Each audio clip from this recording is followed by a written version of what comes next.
Good morning. This is your CDT News Update. I'm Carrie Roberts. Making the news at this time. Prime Minister Kamla Persad-Bissessar has stated that Trinidad and Tobago is prepared to offer humanitarian support to Venezuela in the aftermath of two strong earthquakes measuring 7.2 and 7.5 magnitude that struck on Wednesday evening. The tremors struck less than a minute apart at approximately 6 p.m. local time, with the second earthquake reported as the strongest to impact the South American country since 1900. In a social media post on Thursday morning, Mrs. Persad-Bissessar expressed heartfelt sympathy to the government and people of Venezuela. She noted that Trinidad and Tobago's thoughts, prayers, and solidarity are with all those affected. The Prime Minister further extended wishes for safety, strength, and a swift recovery to the people of Venezuela as they cope with the aftermath of the disaster. Up to news time, the death toll had climbed to at least 188, with more than 1,500 people injured and approximately 200 others still missing. In other news, the Tobago House of Assembly is reviewing its employment strategy as it continues to operate as the island's largest employer. Speaking during the THA's 2026-2077 budget presentation, Chief Secretary Farley Augustine disclosed that more than 3,000 workers have been hired by the Assembly between January 2022 and May 2026. I don't know if to be proud or not of this number, but Mr. Presiding Officer, we are at 3,146 and counting. Over 3,000 new employees. These new employees were engaged on a mix of short-term, daily rated, and contractual arrangements. Over 800 were employed by the Tobago Regional Health Authority. However, Mr. Augustine admitted that economically, this rate of government employment is unsustainable.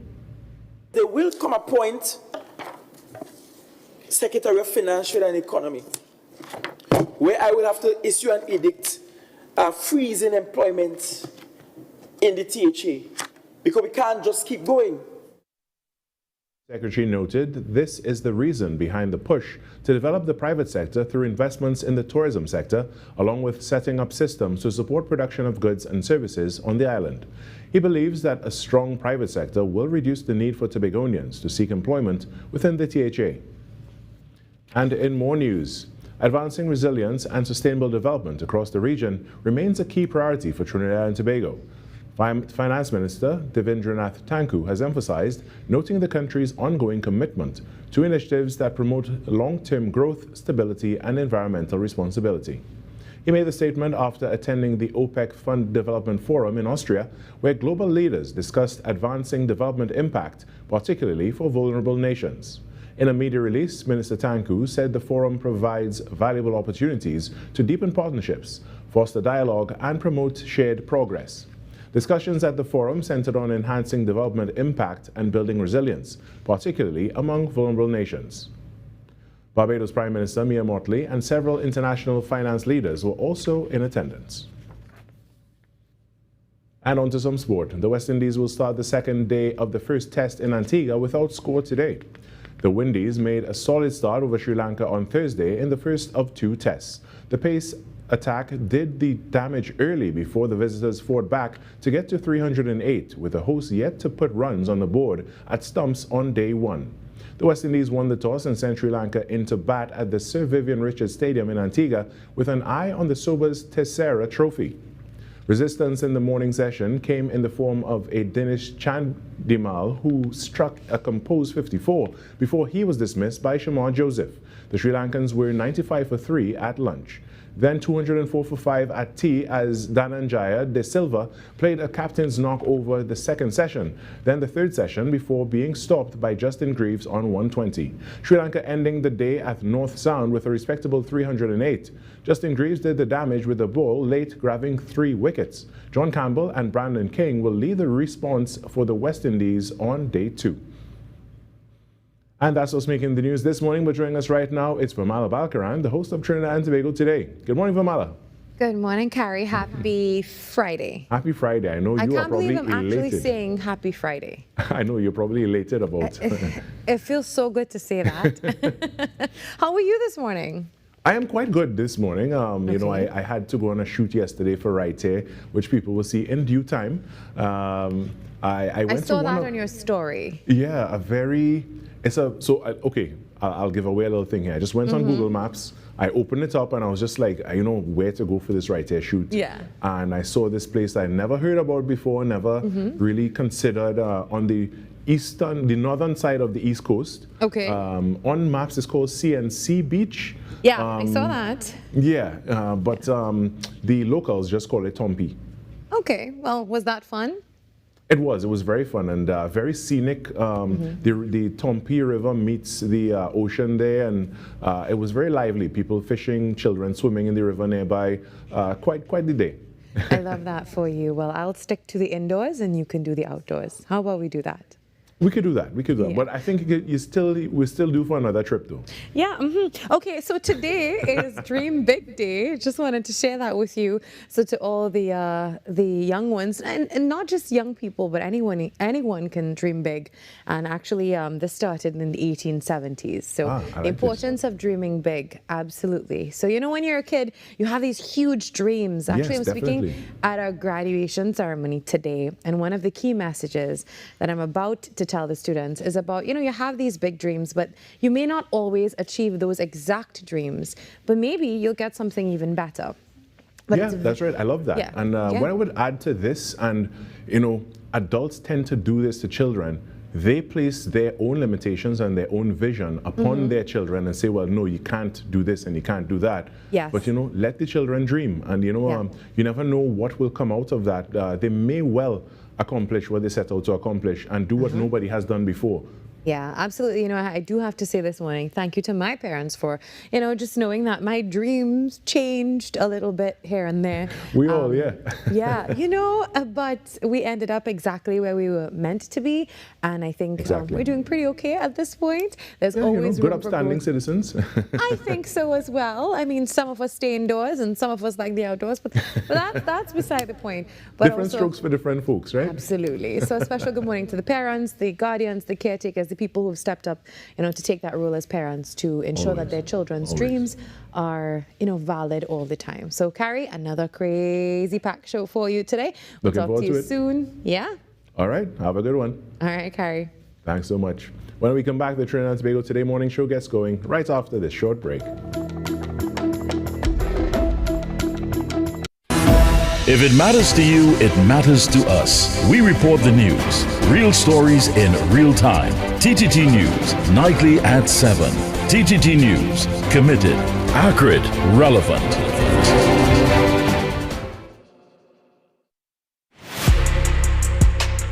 I'm Jamila Bannister, host of the Socially Safe podcast, the new TTPS podcast where we share real stories, teach real lessons, and create real impact. From online safety and youth crime to community policing and personal responsibility, we go beyond the headlines and talk about what's happening in our communities with the officers and experts who are on the front lines. Because safety starts with awareness, conversation, and action. Tune in to the Socially Safe podcast on the TTPS YouTube channel. Listen on Apple Podcasts and on Spotify. Don't miss it. Watch on TTT, Mondays 6 p.m., Tuesdays 1:10 p.m. Ever wondered what happens before the lights come on? Before the crowd pours in? Before the magic hits the stage? This is your all-access pass. Sneak Peek with Junior K takes you behind the scenes of the biggest cultural moments and the hottest events across TNT. From the sound checks to the stage setups, from final rehearsals to exclusive interviews. If it's about to be big, we're already there. Catch Sneak Peek airing daily on TTT and relive every moment on all our social media platforms. Sneak Peek with Junior K, where the story starts before the spotlight.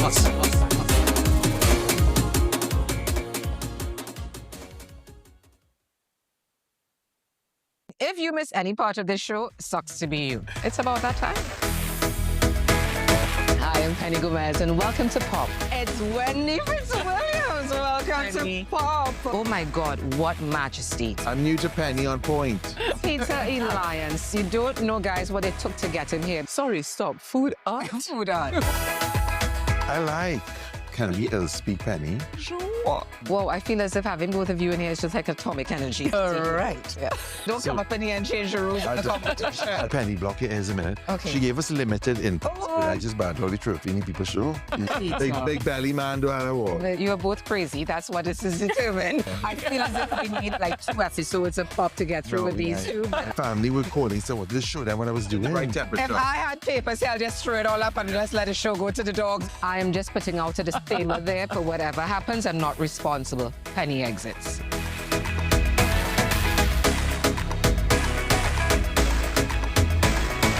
Penny on point. And Peter Poppin. And Peter Poppin. Eyelashes. Yeah. There. All right.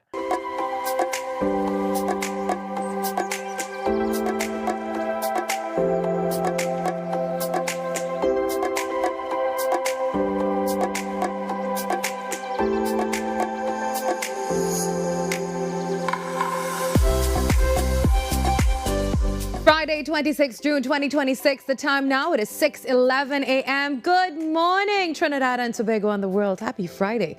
I'm Virmala Balkaran, and welcome to Trinidad and Tobago Today. Let's take a look now at what's trending this morning.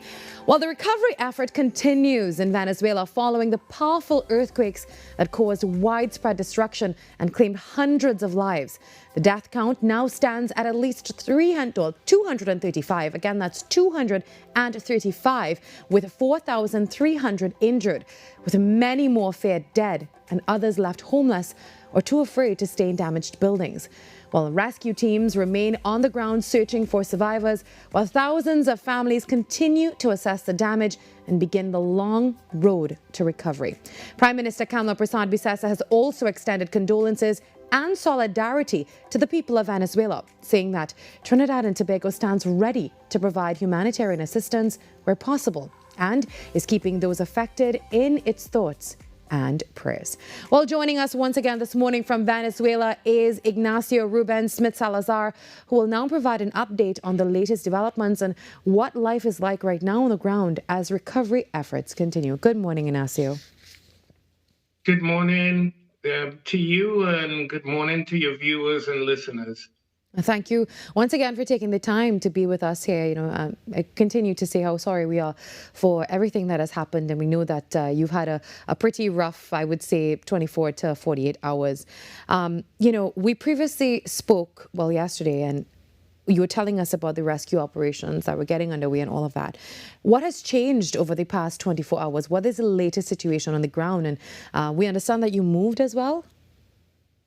Yes, that is correct. The crews are working, but remember that the first 72 hours are critical in order to find survivors.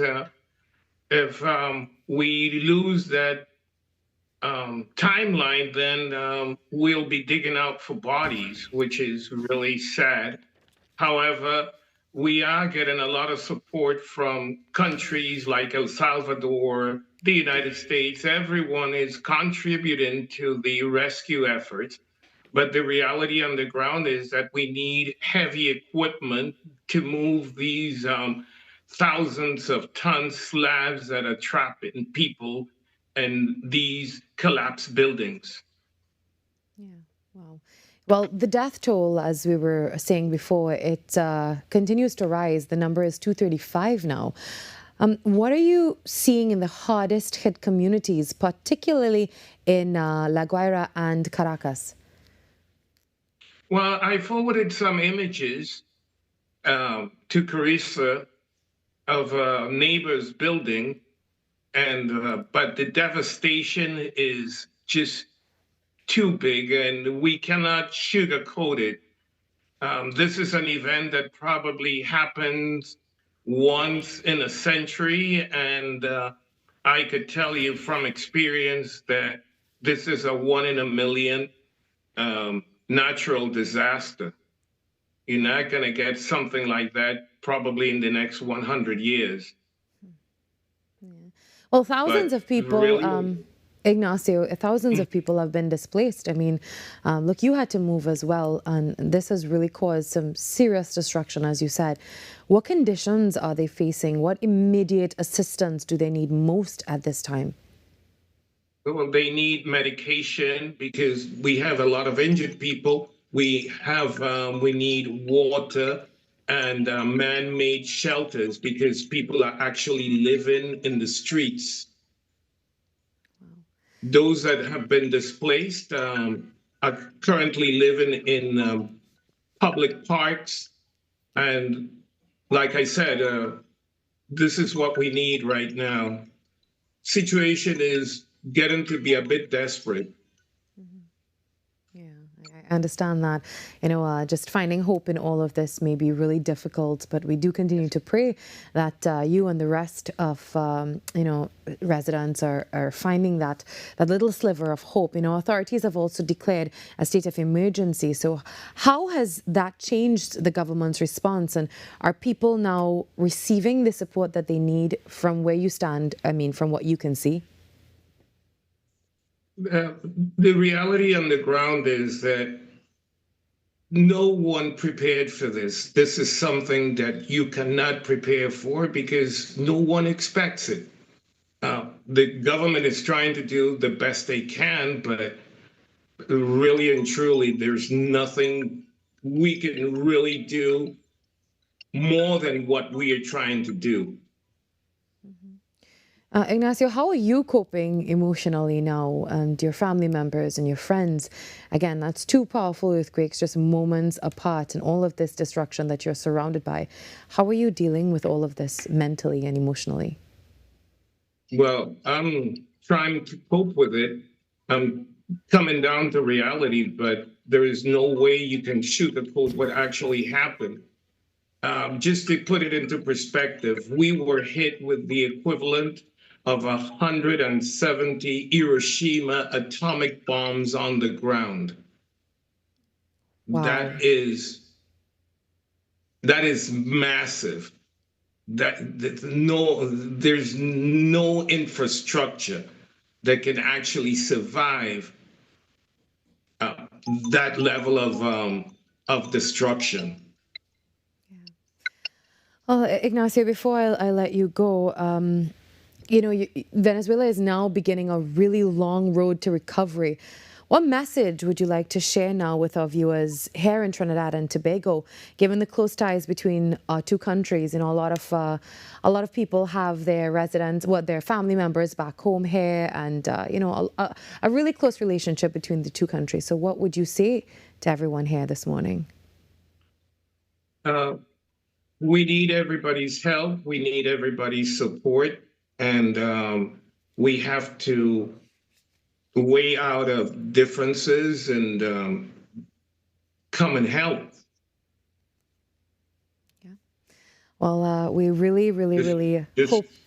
Yeah, sure. Yeah, we need the help, not only physical help like shelters, water, medicine, but people are going to need a lot of psychological help because this is really traumatizing. I am now coming to my senses. I understand, Ignacio. And again, we thank you so much for spending the time with us yesterday and today. We know this has been a lot for you to continuously relive all of this, but we really do appreciate your contribution. And we will talk to you soon and get another update. But we are keeping you in our thoughts and prayers. Thank you so much for the opportunity. All right, Ignacio. And God bless. Thank you. You as well. Have a good day. That was just an update from Ignacio. He is currently in Venezuela. The death toll is continuing to rise. It's 235 at this point, injured 4,300. And those numbers continue to rise. Lots of organizations making their way now to Venezuela, and lots of different countries. Yesterday we spoke about European countries as well, all making their way there to provide any sort of assistance that they can. We'll continue to keep you updated with all of this via TTT Live Online. Remember, for everything that you see here and more, head across to TTT Live Online and at TNT Today's Show. If you want to get in touch with us and contribute to the show, all you have to do is send us an email at tttoday@ttt.co.tt. We take a break and come back with more. Every client deserves expertise, integrity, and guidance they can trust. At Camino Realty International, we deliver integrated real estate solutions, sales, rentals, property management, and project development.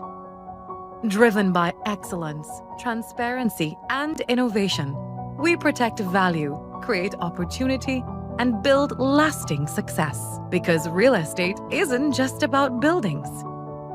For more information on our services, log on to CaminoRealty.com or follow us on social media at Camino Realty TT. Camino Realty International, elevating lives one property at a time. Being connected, it means a lot because, first of all, you can't do this by yourself. When you have your phone, you always have somebody at your side. I could call for help, anything going on, you know. I'm giving children the opportunity to experience outside of their neighborhood. Digital is kind of a comfort, you feel good that people in your lives are always able to be contacted. I was with the other network and I was having problems, so I joined Digicel and I never regretted it. What if possibility was only the beginning? Welcome to Limitless, a journey where ideas become action and action becomes impact. From breaking barriers and challenging misconceptions to designing with dignity and driving innovation with heart. This series explores how inclusion is moving from concept to community in Trinidad and Tobago. Across each episode, we meet the change makers and everyday leaders turning challenges into opportunity, building real solutions that change real lives, from possibility to impact. This is Limitless.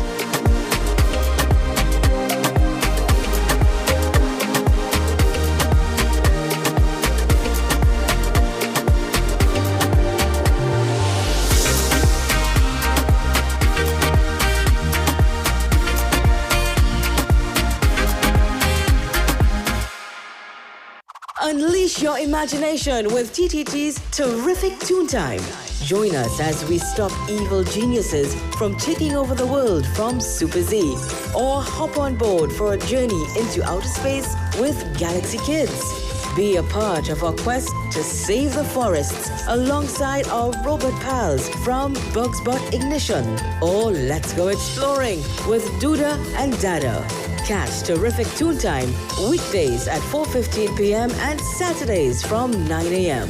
It's fun-filled adventure with terrific Toon Time right here on TTT.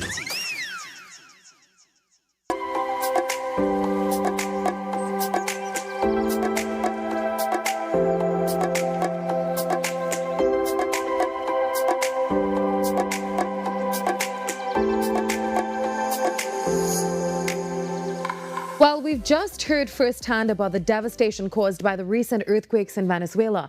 Now we turn our attention to how Trinidad and Tobago can support our closest neighbors during this difficult time. Sewa Trinidad and Tobago has announced plans to launch relief efforts for those affected as communities across Venezuela begin their long road to recovery. Well, joining us this morning is the president of Sewa to tell us more about the organization's humanitarian response and how members of the public can lend their support. Good morning, Revan Tilak Singh. Good morning to you and good morning to all your viewers and listeners. Now, thank you for joining us. What was your immediate reaction when you learned of the devastation caused by the earthquakes in Venezuela?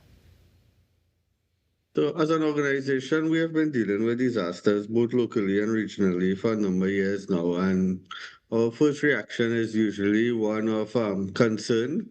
We view everyone as family, Vasudhaiva Kutumbakam. So it's really like, our brothers and sisters somewhere in the world is having this traumatic experience, and what can we do to help?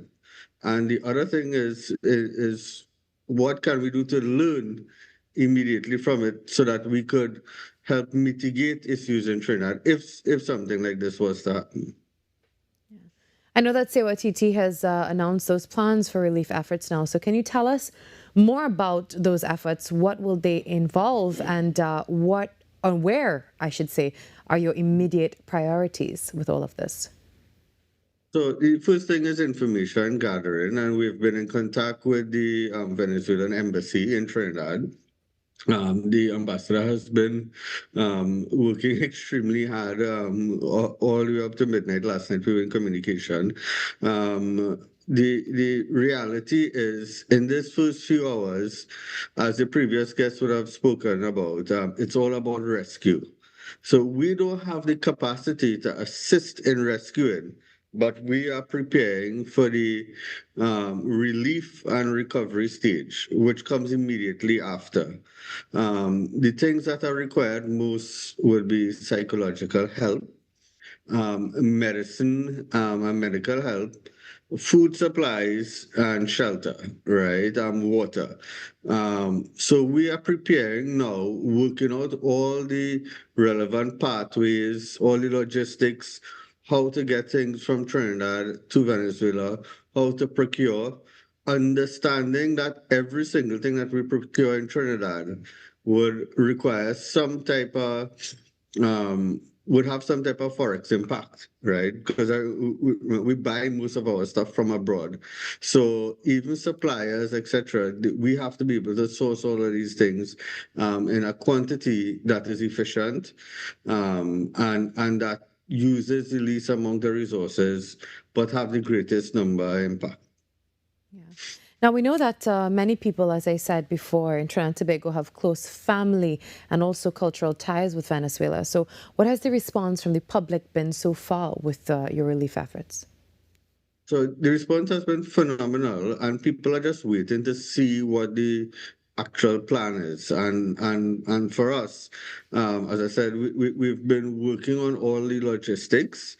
By the end of today, we would launch our supermarket drive, which is essentially asking the public to contribute financially through the supermarkets at their convenience, meaning that exactly what you see on the screen, our first set of items that we'll do is these items in these buckets. And the reason why we choose this route is that we could package everything for a family, right? That could feed them, that we will have bandages and medical items within this particular bucket. People going to be displaced, so they will need some type of sanitation. And we would package this basically to help supply a family with the very basics for about a couple weeks, right? So as they move along, as displaced people try to find their space, this is an item that they can carry with them that takes up very little space but adds tremendous value. And different people could pull things together, whether it's and cook, etc. So this is one item that we'll want to send. The other things that we'll probably do is what can we do to help long term in power generation, whether it is a solar system. We know we can't fix every single problem. So even if we could help support one shelter or a couple shelters, little Trinidad and Tobago will have an impact on this massive disaster in Venezuela. All right, well, Rivan, before we wrap up this morning, what message would you like to share with the people of Venezuela and those in Trinidad as well who are looking for ways to help, and how can they get involved with the efforts by COTT? So with people from Trinidad, there's no doubt that there are so many people that want to help. COTT provides a structured way, right? We don't do certain things, like we will not collect canned foods and send across because there are issues with expiry, issues with packaging, issues with efficient transport, with those type of things. But we normally work through the distributors and the supermarkets to get regular items, 1,000 of several things, 1,000 cornmeal, 1,000 sardines, 1,000 tuna, etc. Or canned baked beans in a certain way that it could be packed and it will have the longest expiry. So for those in Trinidad, you could be assured that whatever contributions you make, it will stretch and it will go a very long way. The other thing is that with regards to finances, anyone who make a contribution to COTT financially, we have charitable status, so you can request a deed of covenant that you can use to help mitigate some of your taxes, companies and individuals. And the third thing is that you could be assured also that we would have taken all the steps to make sure that the logistics are on point. And this is one of the reasons why you need to collect finances too, and not just items, simply because it costs. It costs to move things from Trinidad to Venezuela. It costs to move within Venezuela. And not everything would, not only food items will be required. We probably need to do some power generation, solar systems, etc. So we will be looking at all the different aspects of this aid. With regards to our message to the people of Venezuela, just know that Trinis have your back. That's basically the simple message that we could give.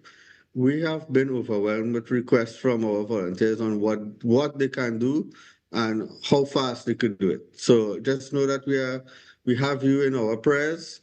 We're thinking about it, and we will try to be as efficient and as appropriate as possible in what we send across. All right, thank you very much, Rivan, for chatting with us. And of course, people can find all that information on your pages as well. So thank you for being here, and we continue to support you in all that you do. Thanks. And thanks for you and the media that keep getting the word out, because without you, the public will not know. So we appreciate that. All right, thank you as well. Have a good day, and we'll talk to you soon. Well, as relief efforts are underway for Venezuela now following those deadly earthquakes, just a note, the U.S. has pledged $150 million in humanitarian aid. They've also deployed some search and rescue teams, and they're providing military airlift and logistic support. A lot of other countries and organizations, the United Nations, they're also coordinating international urban search and rescue operations. We have El Salvador, Mexico, there's Colombia, Ecuador, Panama, France, Spain, Italy. They've all dispatched search and rescue teams, medical personnel, also search dogs. So a lot is happening. That death count at this point, it is 235, and with 4,300 people injured. Well, we'll continue to update you, of course, for the rest of the show. Well, it's time to take a short break and come back with another interesting story on Trinidad and Tobago Today. Every client deserves expertise, integrity, and guidance they can trust. At Camino Realty International, we deliver integrated real estate solutions, sales, rentals, property management, and project development. Driven by excellence, transparency, and innovation, we protect value, create opportunity, and build lasting success. Because real estate isn't just about buildings. For more information on our services, log on to CaminoRealty.com or follow us on social media at Camino Realty TT. Camino Realty International, elevating lives one property at a time. My mind's so consumed with pain. You're fired. I need this job, man. You need help. I have other concerns for tenants who actually pay. So how can I help? I need a room. I got $40. That's not enough. I'm sorry. Hey, it's me. You okay? I need your help.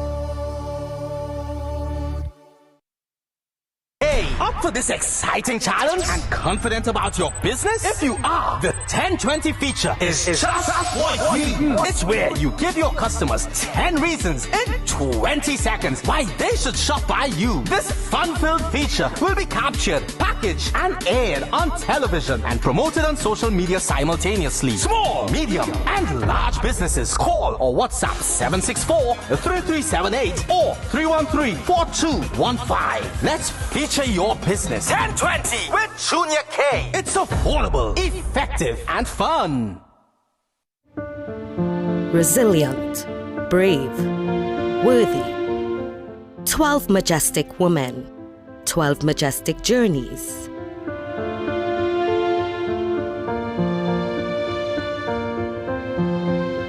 Majestic Makeover Season 3, coming soon to TTT and TTT Live Online. Majestic Makeover Season 3 is powered by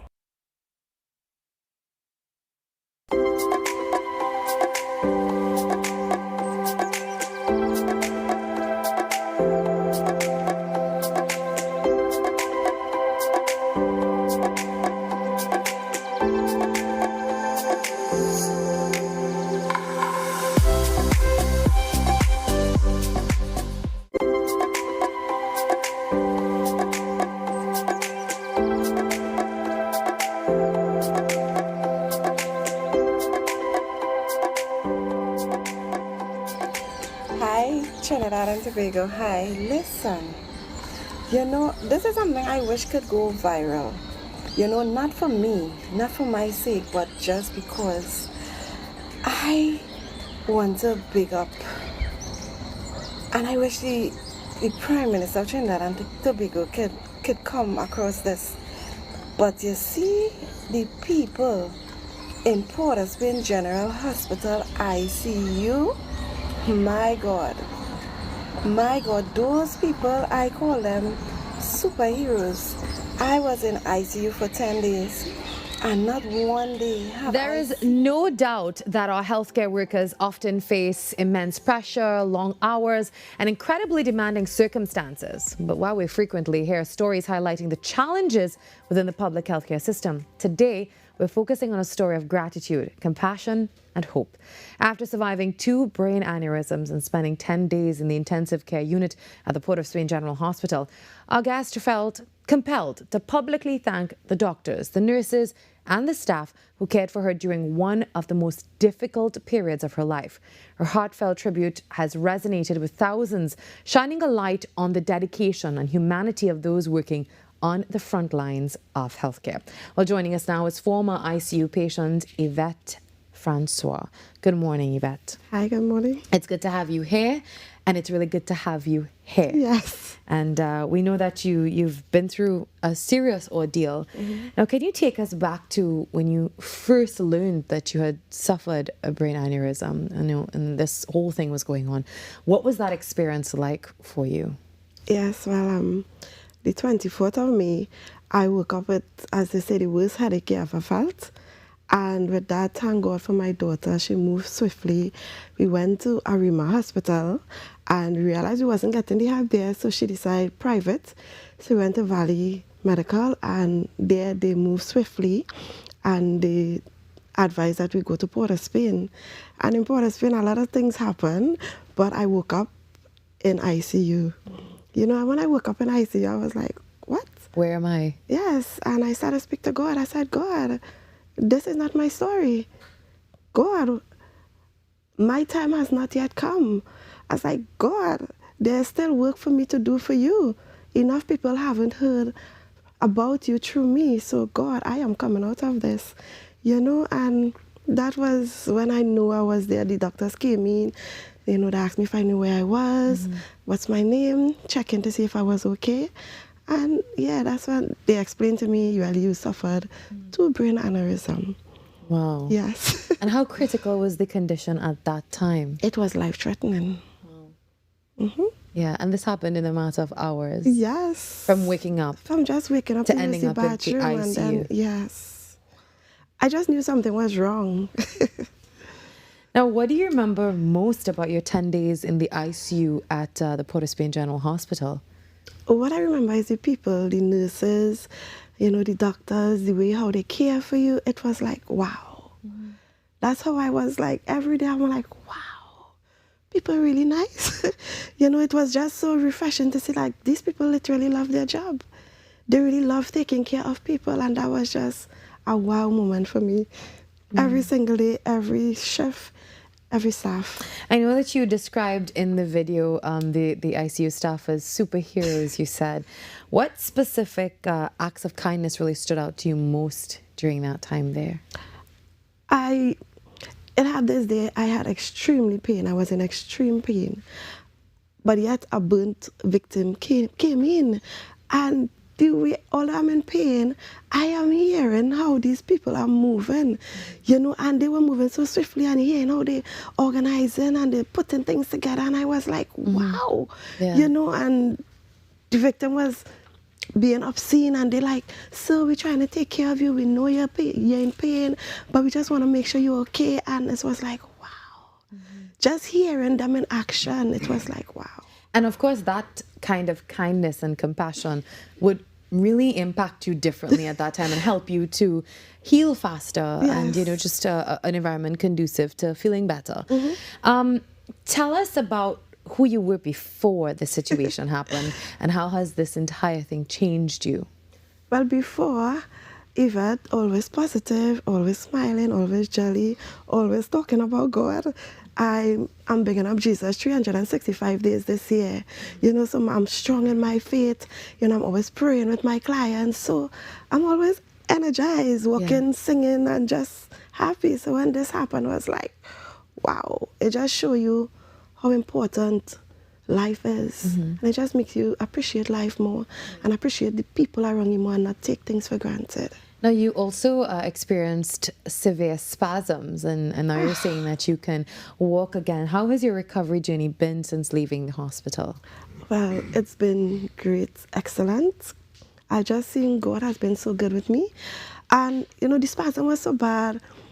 Everybody called and how you going? And it have this one friend of mine, and I call her mom, she's a elderly lady. You know, she said, how you feeling today? I said, the spasms. And she was like, in all things, give God praise. So instead of complaining about the spasm, when the spasm come, I was like, Lord, I thank you that I am alive to actually feel spasm, to feel pain. And I know this too will pass. And what inspired you to publicly share your journey? We saw that video there, a very brave video as well after everything that you've been through. You shared all of that about the work of the staff at the ICU. So why did you decide I was going to make this video? And were you a content creator before? Just the big up Jesus 365 days on my social media. But I was impressed, I was surprised as to how kind these people are, how loving they are. I said the world needs to know this, because, you know, you're always hearing a lot of horrible stories from the public sector, and to actually be there and observe these people just love what they do. I said, no, the world needs to know this. You know, that was just an amazing experience for me. Although I was in pain, just seeing that was like, wow. Yvette, we're so... They'll have good people. Yes, absolutely. So what message now would you like to send to the healthcare workers at the Port of Spain General Hospital, and, you know, to others who are currently facing serious health challenges, and they, you know, they're looking forward to getting over all of this, so it may seem a little dark right now? Well, the first thing I will tell everybody, put God first. We cannot do anything without him. He controls everything. You know, so the workers, I just want to encourage them to continue doing what you're doing. You know, they are saving lives. You know, and I want to say to the patients, your life is in these people's hands. So cooperate with them, you know, because they really nurse you back to health. You know, and I'm just thanking God that I had the experience, the good experience, that I was able to meet people who genuinely love what they do and genuinely treat you with kindness. That was like, wow. Yeah. You know, it's really important to recognize and celebrate those who go above and beyond for others. I have a mantra in life, and it's the universe loves gratitude. Yes. I think gratitude is very important. And when people impact your life, you let them know that, hey, I'm grateful for what you've done for me. And you're sharing that grace with us this morning and that inspiration on a beautiful Friday. Yes. So thank you for that. Yvette, we wish you all the best in your healing going forward. Has life changed for you in any way in terms of how you have to live, or is it, you know, just back to being healthy and happy? Being healthy and happy, stress less, and just be grateful for what you have. Life. That's a beautiful story this morning. Thank you, Yvette. And we also extend our own heartfelt thanks to the doctors and the nurses and the support staff and everyone, not just at the Port of Spain ICU unit, but also all the hospitals, public health throughout Trinidad and Tobago, and also private institutions. And Yvette, we wish you all the best in health. Thank you. All right, the time now, 6:45 on Trinidad and Tobago Today. Coming up inside the next hour, we have also some special guests, but we link up with Next 99.1 FM, and we hear that the guys are really looking forward to that. We take another break and come back. Being connected, it means a lot because first of all, you can't do this by yourself. When you have your phone, you always have somebody at your side. I could call for help, anything going on, you know. You know, I'm giving children the opportunity to experience outside of their neighborhood. Digital is kind of a comfort, you know, you feel good that people in your lives are always able to be contacted. I was with the other network and I was having problems, so I joined Digicel and I never regretted it. Ready to brighten your space the right way? Don't settle for the ordinary. Step into brilliant. At Trinity Lighting Etc. Limited, we bring you over 20 years of experience in bulbs, specialty lighting, and hard-to-find lighting parts. Not sure what you need? Our knowledgeable team is ready to guide you, whether it's for your home, medical, commercial, marine, or business. We deliver quality you can trust at prices you love. Visit us today at 123 Western Main Road, St. James, or call us at 628-8373 or WhatsApp at 461-8620. Check us out on email at trinityetc@yahoo.com. Trinity Lighting Etc. Limited. We light up your life.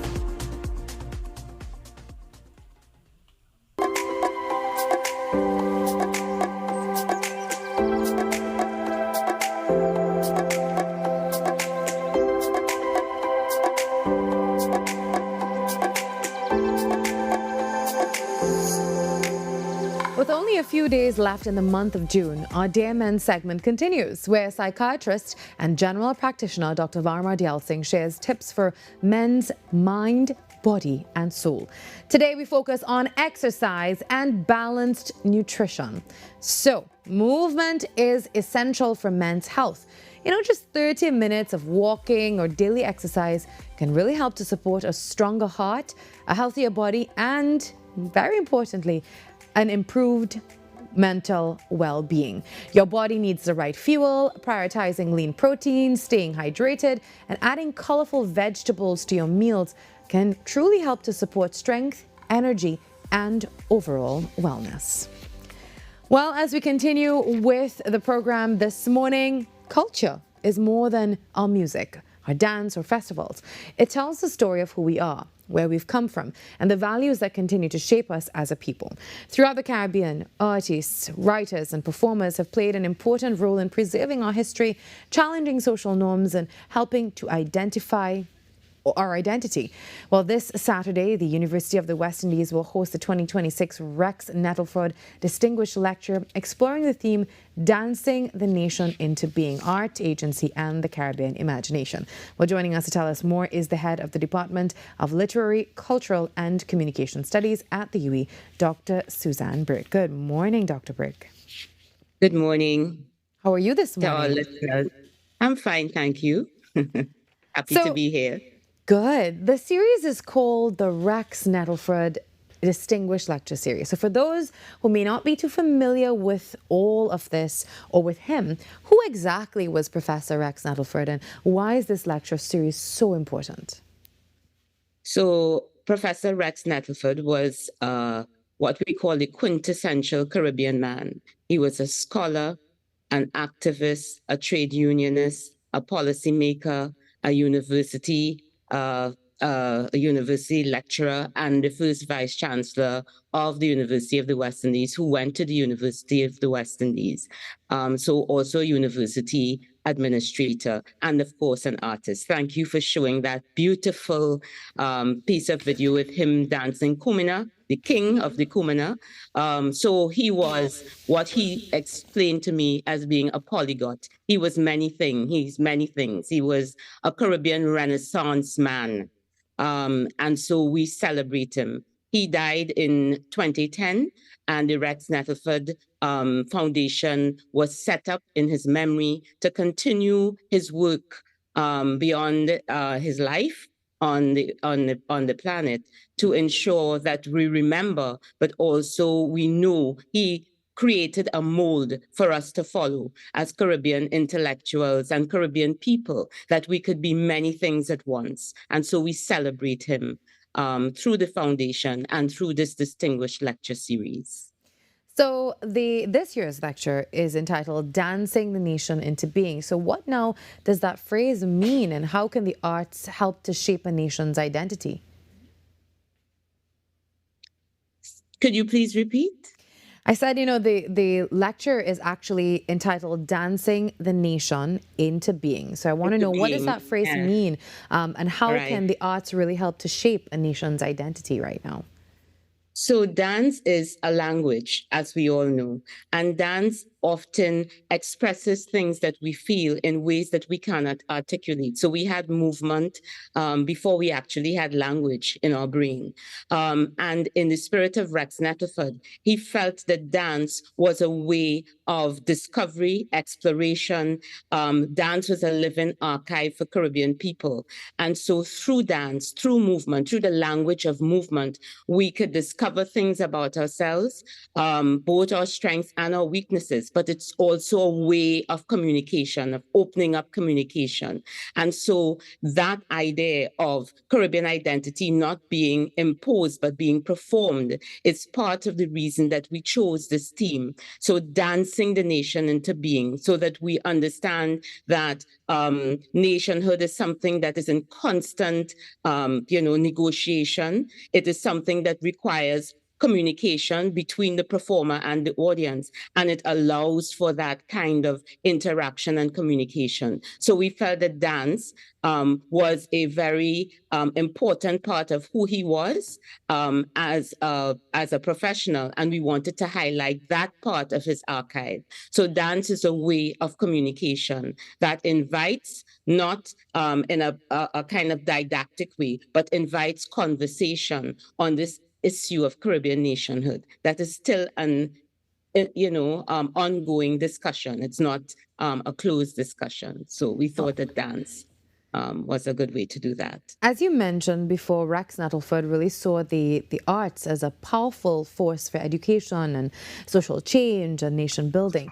So how have Caribbean artists used dance and theatre and other art forms to tell our story, and why does that remain especially important today? Right. So arts, as I said, is a way to institute memory. Art is a way of showing us who we are in ways that cannot be articulated, right?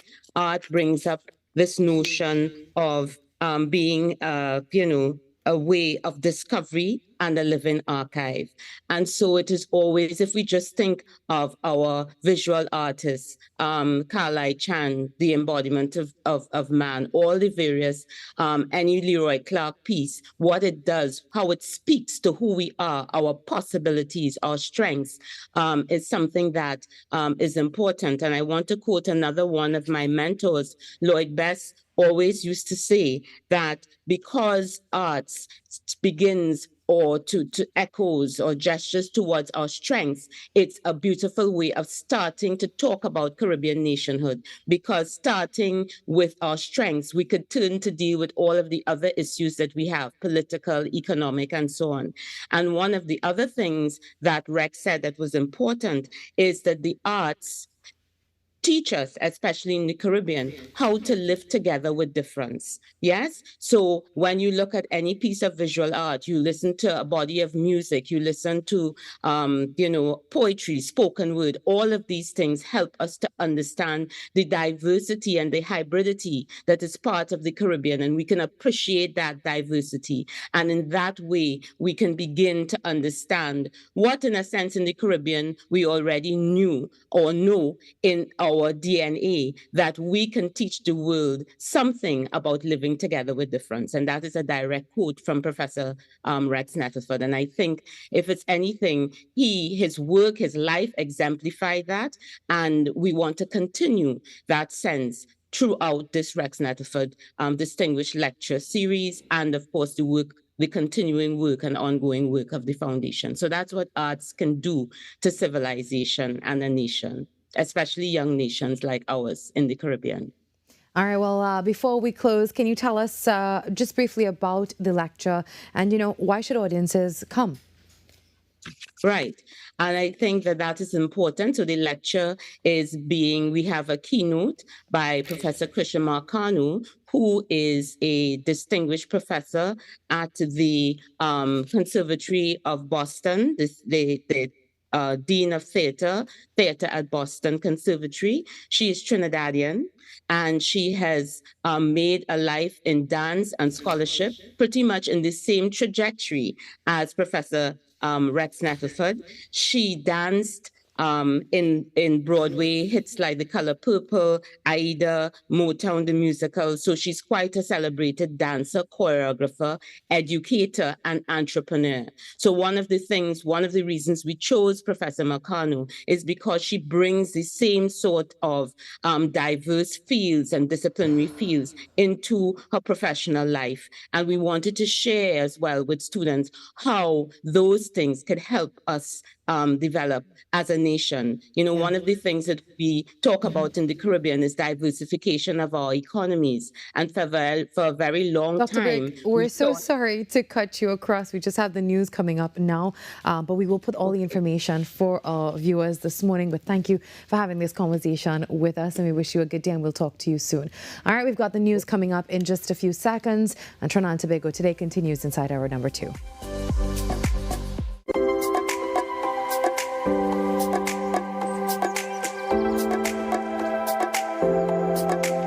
Being connected, it means a lot because, first of all, you can't do this by yourself. When you have your phone, you always have somebody at your side.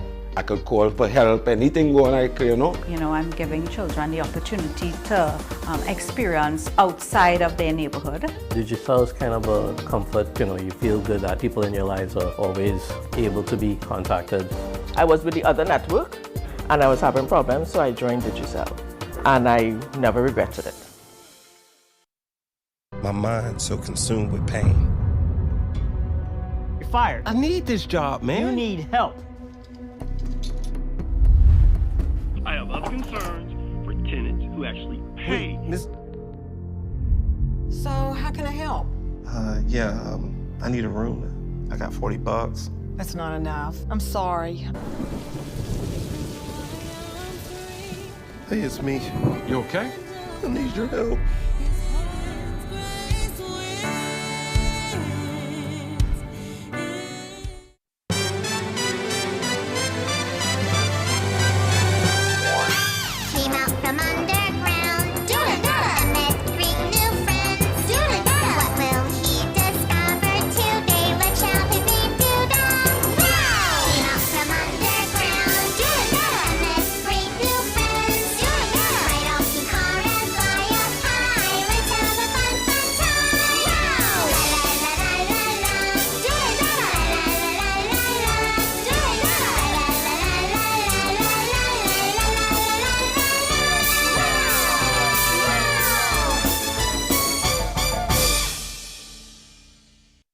If you miss any part of this show, sucks to be you. It's about that time. Hi, I'm Penny Gomez, and welcome to Pop. It's Wendy Fitzwilliams. Welcome to Pop. Oh my God, what majesty. I'm new to Penny on point. Peter Alliance. You don't know, guys, what it took to get him here. Sorry, stop. Food art? Food art. I like Can we speak Penny? Sure. Whoa, I feel as if having both of you in here is just like atomic energy. All right. Yeah. Don't come up in here and change the rules of the competition. Penny, block your ears a minute. Okay. She gave us limited inputs, but I just bad all the truth. Any people show? Big belly man do I walk. You are both crazy. That's what this is determined. I feel as if we need like 2 episodes of pop to get through with these two. Family were calling, so I wanted to show them what I was doing. Right temperature. If I had papers, I'll just throw it all up and just let the show go to the dogs. I am just putting out a disclaimer there for whatever happens. I'm not responsible. Penny exits.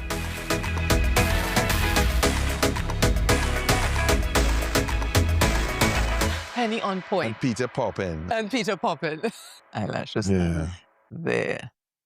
All right.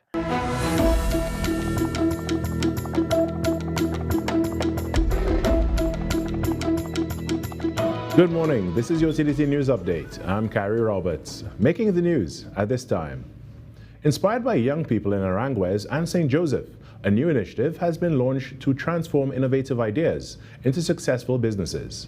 Developed in partnership with NEDCO, the program brings together both public and private sector stakeholders to nurture and support the next generation of entrepreneurs.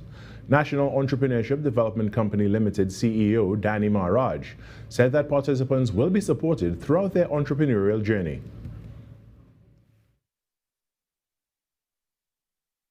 Fundamentally, in the entrepreneurial journey, there needs to be a systematic approach in the way entrepreneurs are developed. So initially, there needs to be that training component, that business advisory component, that mentoring component, and of course, you need funding. So every step through the business journey, from start to scale, we are going to be there to ensure we take people to the success point. Member of Parliament for the constituency and Minister of Justice, Minister Devesh Maharaj, said the program is supported by the business community and entrepreneurs will be provided with valuable mentorship and resources. We have an access one time to a huge base of manufacturers within the, not only in constituency, but throughout Trinidad and Tobago. And they're all, many of them inclined towards CSR, and they're willing to take a few entrepreneurs under their wing immediately to help fund, start, and hold their hands. So exciting times for Aranguez. The program is expected to create 100 new entrepreneurs within 6 months, with plans to expand across the country. In more news, local businesses are being encouraged to raise their standards and strengthen their competitiveness on the global stage. Speaking at the launch of the 2026 Champions of Business Awards hosted by the TNT Chamber of Industry and Commerce, Minister of Trade, Investment and Tourism Satyakama Maharaj urged companies to position themselves to compete internationally and build global recognition. Confident, resilient, and globally focused private sector, supported by responsive institutions and practical policies. As we celebrate the spirit of excellence, we must commit to using it as a benchmark, challenging more local companies to modernize, scale, export, and become internationally known while remaining proudly Trinidad and Tobago owned. President of the Chamber, Karen Yipchak, said the annual awards program is designed to encourage continuous improvement among businesses. We remain committed to recognizing the significant role and contributions of outstanding businesses to our national development and economic growth, encouraging local enterprises to continuously evolve, innovate, and elevate their standards of excellence. The 2026 Champions of Excellence Awards will be held under the theme, In the Spirit of Excellence. In more news, Trinidad and Tobago will once again have a homegrown representative in the NBA, the first time since 1999, and his name is Malik Lewis. On Wednesday at the 2026 NBA Draft, the 21-year-old forward was selected as the 60th pick by the 2021 NBA champions, the Milwaukee Bucks. Lewis's agent, Jonathan Weeks, gave us an insight of the franchise's plan for the San Fernando native. The The Milwaukee Bucks has Gabe briefly told us about their plan for him. With the 60th pick, it is known as a draft and stash. So when they draft you, they draft your rights. Stash means they could send you back to your international team that you played for a year or whatever team they decide for his development, and then he will return back to the NBA. Now that could change. He will partake in Summer League, and if he performs well in Summer League, he can earn a roster spot and stay with the team. And that's what's making the news at this time. When we come back after the break, Virmala rolls in with the second hour of Trinidad and Tobago Today. Every client deserves expertise, integrity, and guidance they can trust. At Camino Realty International, we deliver integrated real estate solutions, sales, rentals, property management, and project development. Driven by excellence, transparency, and innovation, we protect value, create opportunity, and build lasting success. Because real estate isn't just about buildings. For more information on our services, log on to CaminoRealty.com or follow us on social media at Camino Realty TT. Camino Realty International, elevating lives one property at a time. Unleash your imagination with TTT's Terrific Toon Time. Join us as we stop evil geniuses from taking over the world on Super Z, or hop on board for a journey into outer space with Galaxy Kids. Be a part of our quest to save the forest alongside our robot pals from Bugspot Ignition. Or let's go exploring with Duda and Dada. It's fun-filled adventure with Terrific Toon Time right here on TTT. I'm Renee Sion with another edition of Caribbean Week in Review.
Chalabis is one secret you should never keep.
more than 2 decades, Sargam the band has been entertaining audiences across Trinidad and Tobago with a vibrant blend of Indian music.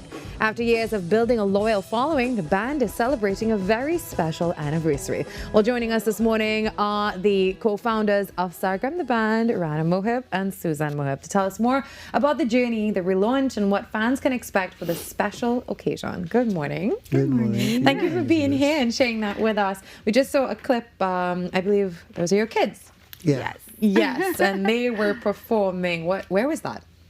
Those performances were at Diwali Langar last year, and the one with the dance and myself, which everybody knows that I'm a dancer. Yes, and fun fact, she danced here at what age? I danced at the age of 3. At TTT? At TTT. Yeah, I believe Sayo knows about that. Yes. So that was just the other day. Yes. So it's a really full circle moment for you to be here with us. Yes, it is. Now let's talk about Sargam. Sargam has been a part of Trinidad and Tobago's entertainment scene for the past 20 years. So looking back now, how did it all begin? Well, since our return from India, people started requesting, we should have you all back, because I was part of the Gayatones Indian Orchestra before I left to India to study. And due to numerous requests, we decided, okay, let's form a band. Actually, when we launched in 2006, we were known as the Sargam International Orchestra. Till now, people still, but now we are rebranding the band because our kids, my son Ajnish. I wish they were here with us today.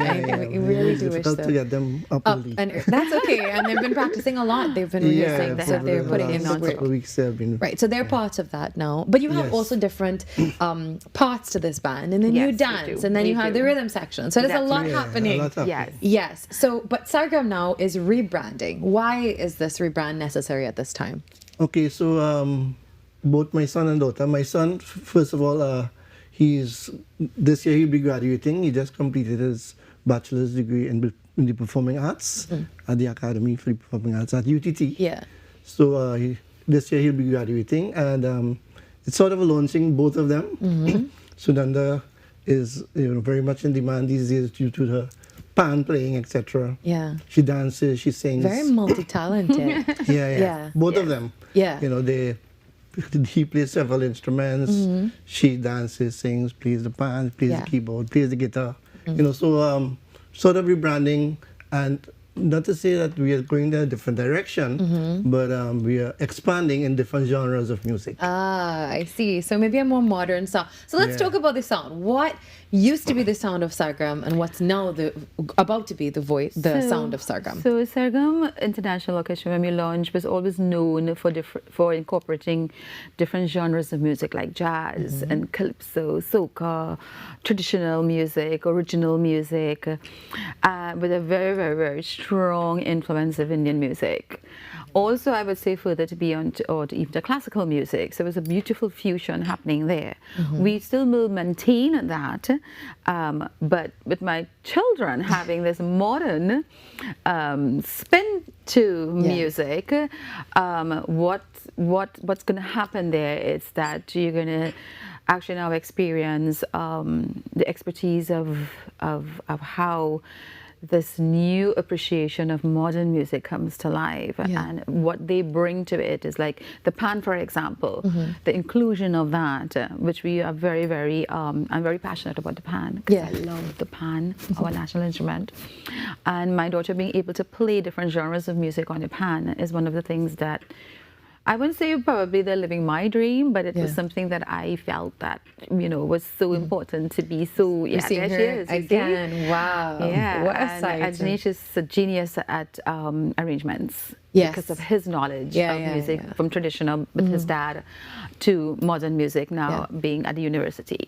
And so, speaking about that, you've all performed at countless events, so weddings, festivals, cultural events. What type of events do you perform at? Sargam, that is. Well, mainly wedding receptions. We do a lot of concerts. A lot of artists hire us to do backup music for their concerts, etc. Religious events, weddings, receptions, fundraising events. We are very much open to even concerts abroad.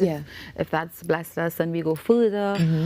So we have been really very active in the performing arts throughout the Caribbean and in Trinidad, because it's a demand for the type of music that we do. And you're very known names as well in not just in Indian culture, but in Trinidadian culture, I would say, in Trinbagonian culture.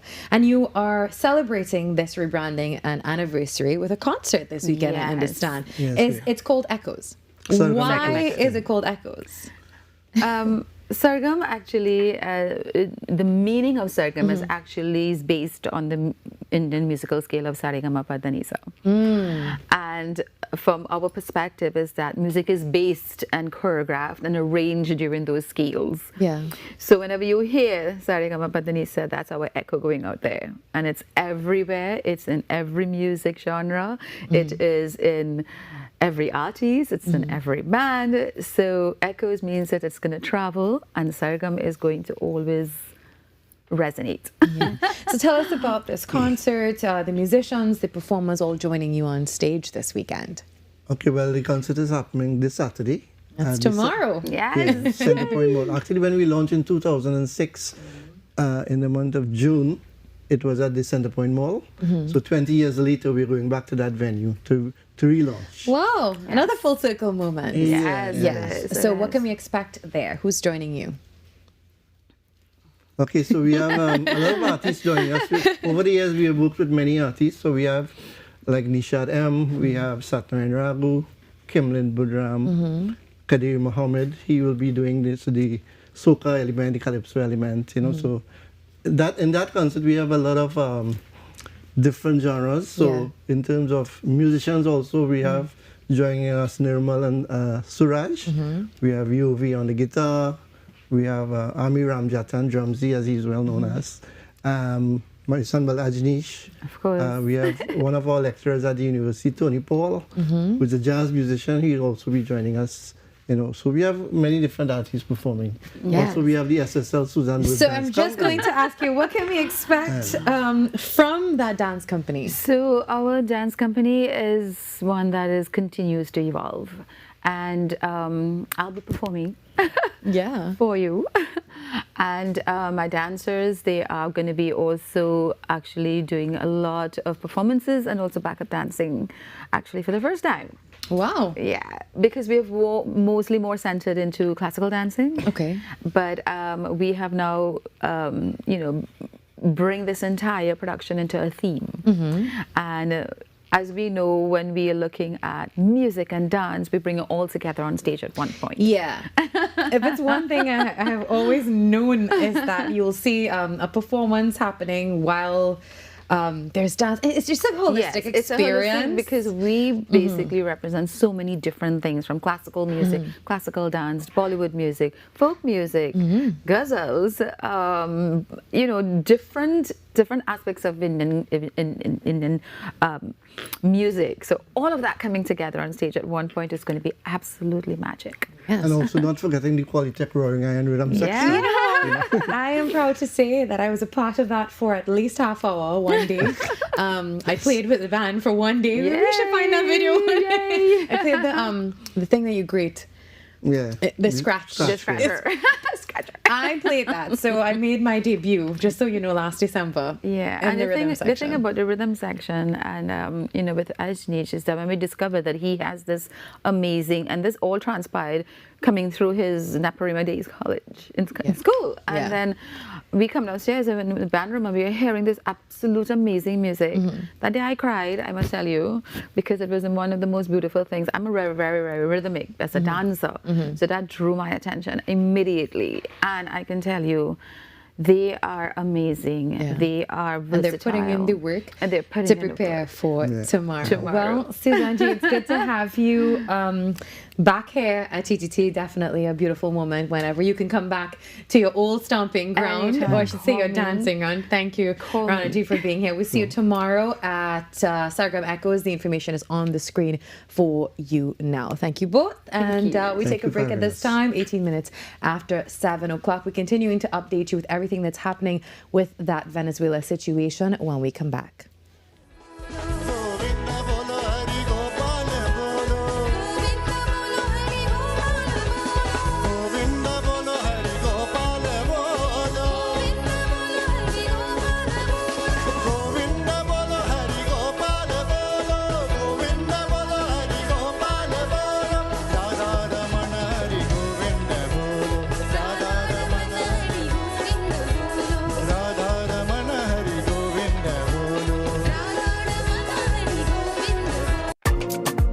What if possibility was only the beginning?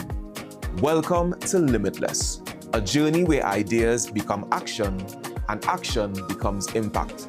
From breaking barriers and challenging misconceptions to designing with dignity and driving innovation with heart.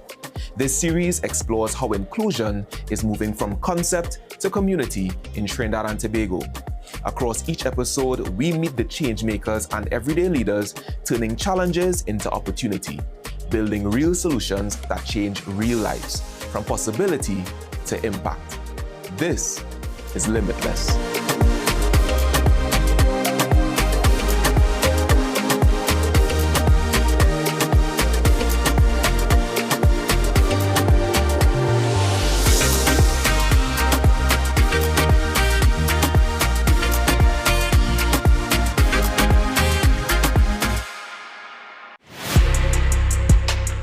I'm Jamila Bannister, host of the Socially Safe podcast, the new TTPS podcast where we share real stories, teach real lessons, and create real impact. From online safety and youth crime to community policing and personal responsibility, we go beyond the headlines and talk about what's happening in our communities with the officers and experts who are on the front lines. Because safety starts with awareness, conversation, and action. Tune in to the Socially Safe podcast on the TTPS YouTube channel, listen on Apple Podcasts, and on Spotify. Don't miss it. Watch on TTT, Mondays, 6 p.m., Tuesdays, 1:10 p.m. TTT News, every night at 7. TTT News, committed, accurate, relevant.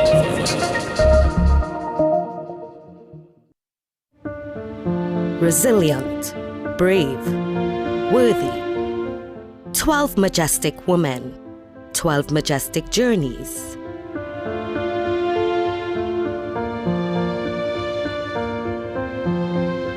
Majestic Makeover Season 3, coming soon to TTT and TTT Live Online. Majestic Makeover Season 3 is powered by...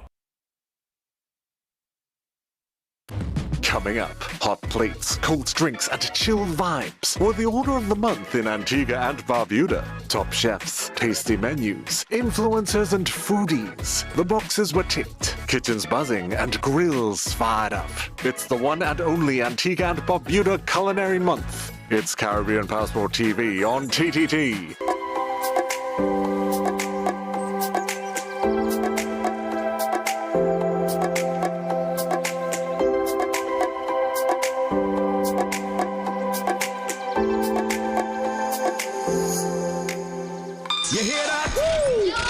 The new class. Next level of radio. Wake up! This is the link up with Next 99.1 FM. Well, you know, it's time to make that connection with Next 99.1 FM. Good morning, crew. How are you this morning? Morning, Virmala. How are you doing? How are you this morning? I'm doing good. Happy Friday. Happy Friday to you. Happy Friday to you. It's a fun-filled Friday. It's energized. We have some sunshine on the outside. You know, we had some rain for the past few days, but the sun is out. Thankfully. So I believe it's a beautiful weekend. We're expected, you know, that type of weekend, especially knowing that Yuma is launching their carnival presentation tomorrow. Will you be there? Napa. You're asking me. So this is another opportunity for you to extend an invitation to me, but you didn't, of course. So we're going back to being there. Well, Virmala, allow me to interject. Wow. This is where I interject. Hear what? Yeah. No, let me answer. You see? Virmala, hear what to do, Virmala. Hear what to do. When you reach outside, call me. Well, you see, Champion was waiting for me outside this morning. So he has one up on you. He held the door for me this morning. Oh, I did. So... But I also want to tell you, Virmala, don't take that chain up. Chain up, yeah. I will answer your call. Virmala. Virmala, let me tell you something. I asked for a ticket. He told me the same thing, and I went and I sourced one. Okay. All right. No, listen, Fro. It's okay, you know. Fro, it's fine. It's totally fine. Now that you've said that, give us the details now that you head into this event tomorrow. This is not just an ordinary band launch. This is the band launch for Carnival 2027. Of course, it's going to be held at Napa tomorrow between the hours of 9 p.m. to 2 a.m. It will be transformed into the wildest experience Trinidad and Tobago has ever seen. We're talking about free premium drinks, free Prosecco, the fiercest costumes, of course, that display. I believe, I'm not too sure, I can't see what time the showcase, the costume display will be on. But we have the best DJs, the humans. We don't say people, we say humans. All the humans are going to be there tomorrow. We have some special surprises. It's going to be the first official band launch for the Carnival 2027 season. So I am primed up and ready for Humor tomorrow. Their presentation is called Ferocious. So it's going to bring out the wild side, that animal instinct in you. So it sounds very interesting. You better be on your best behavior. I understand. I will try. Yeah. But there are things that you simply just don't ask because you're setting the bar high. Okay. You know? That's totally fine. You know what? It's the weekend. I have a question. What's your favorite song right now and why is it Funds? What is my you asked me, you give me a song. Wait. You asked me what's my favorite song and it is actually I like that song. It is actually that is my favorite song right now. Temper's Funds. I love something about that song. Yeah, can we get a little taste before we head back over? Give us a little taste of the song. Right. Let's hear from Mal. Give me a little. Hey. Look at me walk and wine fancy where you come from. That's what we're talking about, right? See if it's squeeze if it's tight and clean out deep like Dungeon. Yeah. You're telling me what time and I think Yes. It's the echo for me. Oh, it's the echo for you? Yeah. Oh, okay. Yeah. It's no. I meant that's the party song that I like with the echo. You know? Oh, yeah. Yeah. I thought you were getting feedback. No, I'm not getting any echo. Actually, it was quite a party in the studio just now. Love funds.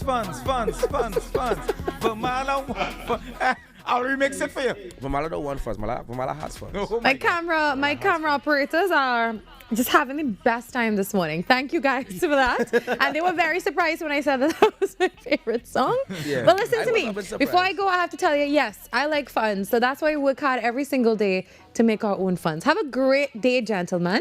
Have a we will wonderful talk day and a to you wonderful weekend soon. as well.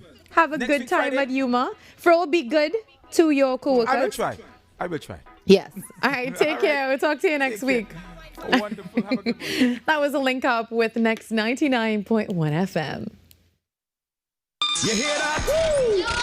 The new class. Next level of radio. Wake up! This is the link up with Next 99.1 FM.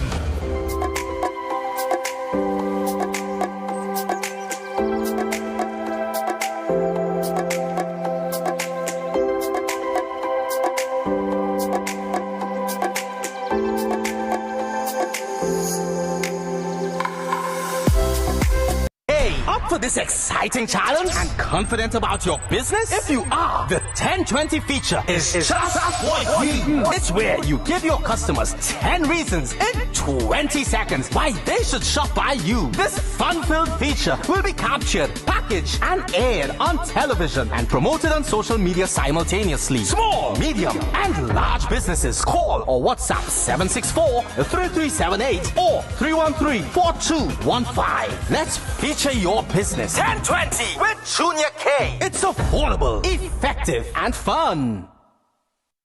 Coming up, hot plates, cold drinks, and chilled vibes were the order of the month in Antigua and Barbuda. Top chefs, tasty menus, influencers, and foodies. The boxes were ticked, kitchens buzzing, and grills fired up. It's the one and only Antigua and Barbuda Culinary Month. It's Caribbean Passport TV on TTT.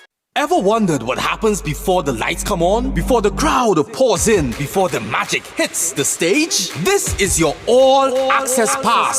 Sneak Peek with Junior K takes you behind the scenes of the biggest cultural moments and the hottest events across TNT. From the sound checks to the stage setups, from final rehearsals to exclusive interviews. If it's about to be big, we're already there. Catch Sneak Peek airing daily on TTT and relive every moment on all our social social media platforms. Sneak Peek with Junior K, where the story starts before the spotlight.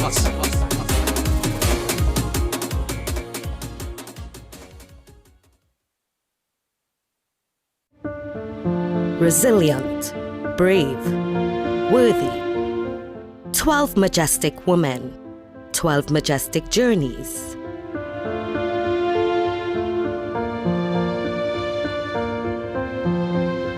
Majestic Makeover Season 3, coming soon to TTT and TTT Live Online. Majestic Makeover Season 3 is powered by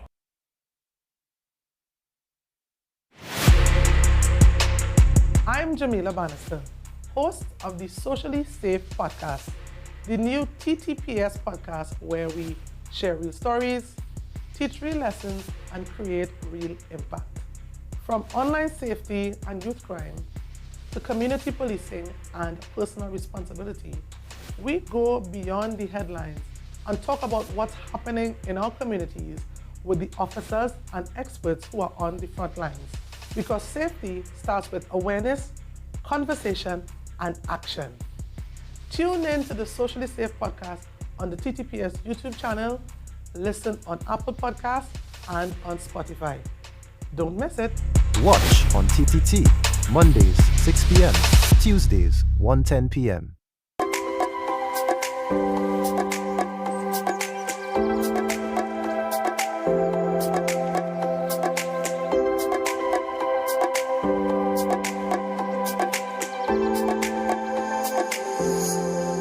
The time now, it is 7:30 a.m. in sweet Trinidad and Tobago. Hopefully you're having a great morning. Thank you for joining us every single day, Monday to Friday, 6 to 8 on Trinidad and Tobago Today. Now, there are places in Trinidad that we pass through without a second thought, on the way to somewhere else, focused on the destination. But along the East Coast, there are communities and landscapes that often go unnoticed, overlooked, yet quietly compelling. For this installment of Right Here, Carrie Roberts takes a closer look at what's been there all along and waiting to be seen.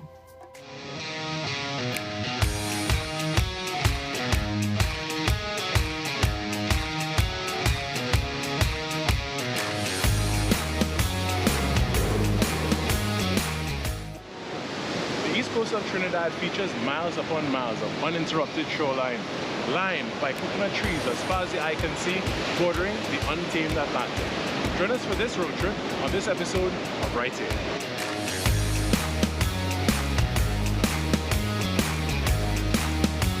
Trinidad's east coast is home to more than a few places worth exploring. But for many, it exists as little more than a passing view, glimpsed through a window, captured in fleeting images.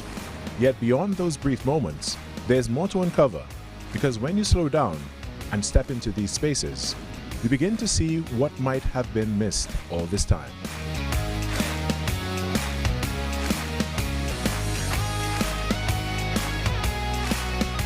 And along this coastline, some of what we pass most often carries stories we rarely stop to consider. In Manzanilla, the long stretch of coconut palms has become one of the most recognizable sights on the East Coast, framing the roadway, bending with the Atlantic breeze, and stretching for miles in either direction. But beyond the postcard image, there's a story, one that sits somewhere between history and legend. Early accounts speak of a shipwreck just offshore, its cargo of coconuts scattered by the sea and carried onto these shores, where they took root and multiplied over time. Whether memory or myth, what followed is undeniable. Today, this coastline stands lined with those very trees, an enduring presence that has come to define Manzanilla itself.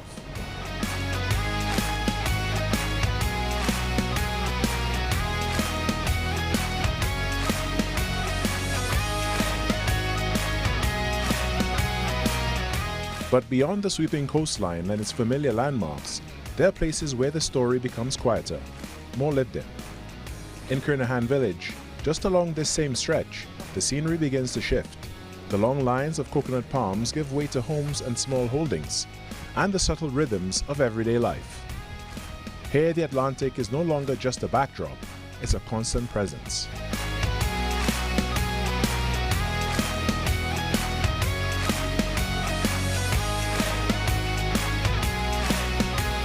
just beyond the stretch of coconut palms, the landscape shifts again. A bridge crosses one of the main rivers feeding into the Nariva swamp, often passed without a second glance, save for the occasional fisher casting a line from above. But stepping out and taking a closer look reveals something else entirely. Below, the river moves wide and slow, edged by mangroves that press in along its banks. The water appears still at first, broken only by the occasional ripple as fish rise to the surface. Between the branches, egrets and other birds settle in, some perched in quiet watch, others moving carefully along the roots in search of food. And just a little closer to the water's edge, the view begins to open up, revealing the river in its rawest, most unfiltered form.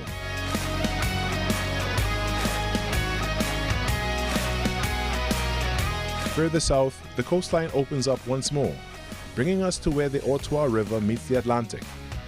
At its mouth, a delta is formed over time, its edges lined with coconut trees.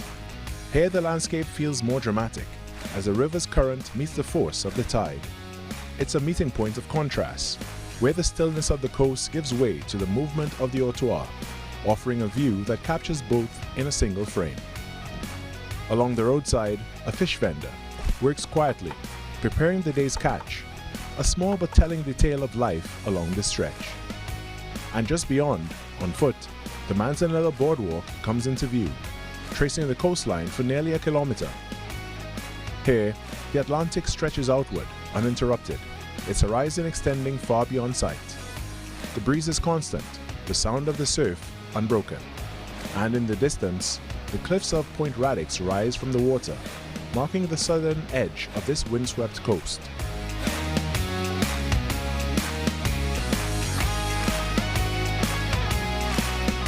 In the community of Grand Lagoon, the atmosphere shifts once again.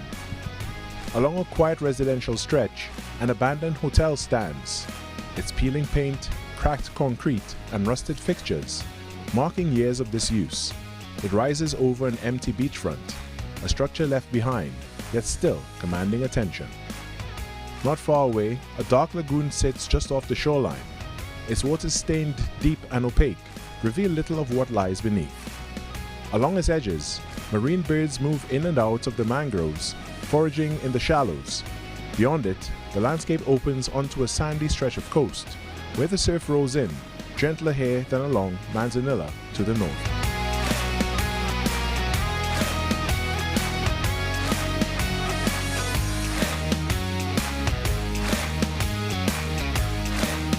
Even further south, in the community of La Savane, the coastline opens up in a different way. At low tide, a wide stretch of shoreline reveals itself, framed by towering sandstone cliffs that rise along the edge of the sea. It's a place that's easy to miss, marked only by a small clearing along a bend in the road, often passed without notice. But just beyond it, a narrow path leads upward, climbing gently before giving way to something far more expansive. At the top, the view opens dramatically. The coastline stretches for miles, and the Atlantic extends outward beyond it. Closer to shore, the waters shift with the movement of the tide, their color deep and unsettled. But further out, the sea softens, giving way to layers of blue, green, and turquoise that spread across the horizon. Along Trinidad's east coast, these are places we often move through, seen, but not always noticed. Yet, just beyond those fleeting moments, there is a deeper story, one that unfolds quietly in the landscapes and the lives that shape them. And perhaps, in taking the time to pause, we begin to see them differently. I'm Carrie Roberts, giving you a glimpse into the paradise we have right here.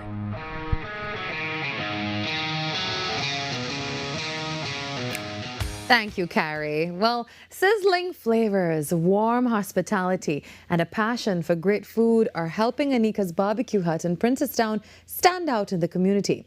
Owner Anastasia Hamilton is turning her love for cooking into a growing business that's winning over customers one serving at a time. Karen Brown has more in this report.